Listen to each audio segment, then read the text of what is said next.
Blake and Matt, I'm so excited to talk to you guys. Good to meet you. Nice to meet you, man. Thank you. First of all, Blake, I just want to say I'm a huge fan of Wayward Pines, the whole trilogy. I love the show, everything about it.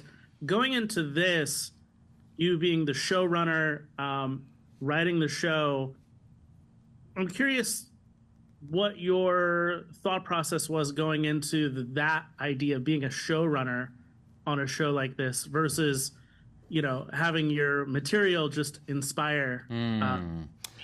I had watched other people run shows that had adapted my work before and seen a lot of amazing things happen. And I guess my main thought was like, can I do this?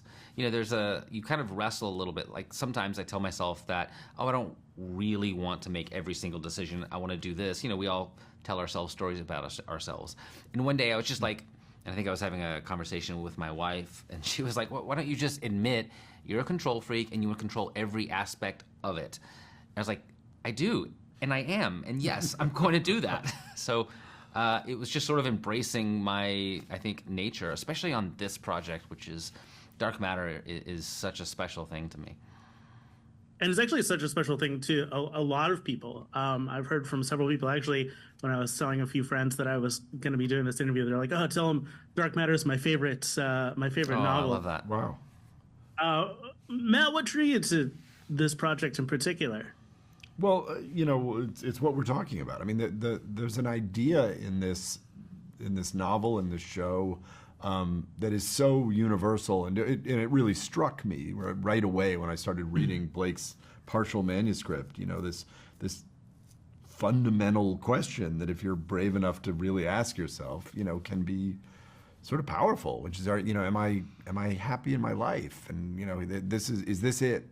And those choices that I made were, if I could make them again, would I make the same choices? Those are huge questions, and I love that it was contextualized in a grounded world. That it was just a family, just people that you would know, and we hadn't seen that. So I was really, really drawn in quickly. Yeah, I think what's interesting is currently right now there seems to be a lot of multiversal type of stories in film and television, but this really feels very close to home. And it has a very different vibe from the big grandiose Marvel type of stuff, right? In fact, I picked up a lot of kind of neo-noir in the production style of Yeah. When you were taking this from the book to an actual film or television show, what did you think of the production style of this? Were you looking to make it more of a noir type of story, or were you looking to ground it more as if it felt like Jason was one of us? What were you thinking on that end? I love that you picked that up.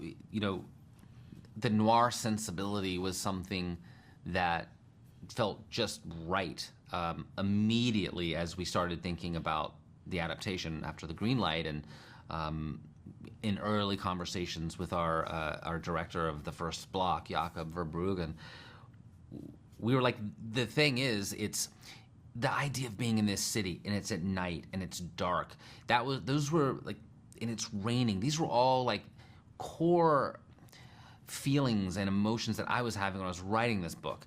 It felt like this guy was setting off on this sort of night world journey into the unknown.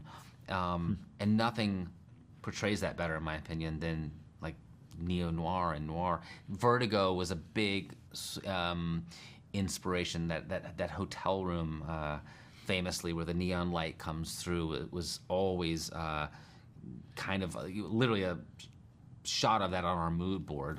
Was something we're always staring at and thinking about. And Chicago, especially the neighborhoods, is a noir city. I mean, it's kind of Batman City, right? It is. Yeah, exactly. Thank you guys so much for your time, and I appreciate it. I look forward to seeing the response to the show as it comes out in early May. So thanks Good so much. talking to you. Thank Nice you. to speak with you. Bye.